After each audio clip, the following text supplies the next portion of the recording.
Matido, for today's cooking is Beef broccoli. Dapat yung beef nakamarinate muna ng, ayun na, pakita mo. Sesame oil. Sesame oil. Tapos, yan, yung dark sauce.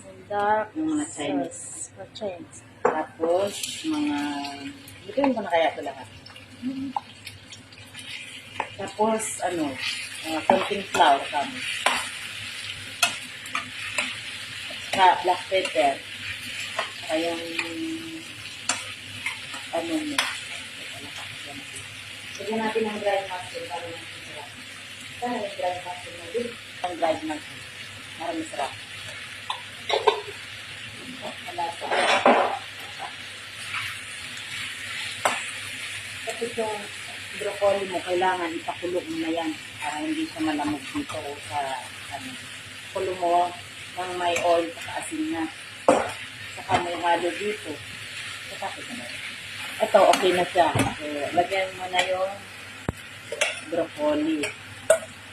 Tapos, kasi dito na yung broccoli. Ganyan lang siya. So, ipos mo muna. Lagyan mo ng black pepper ulit. Black pepper. Ngayon, tapos na to.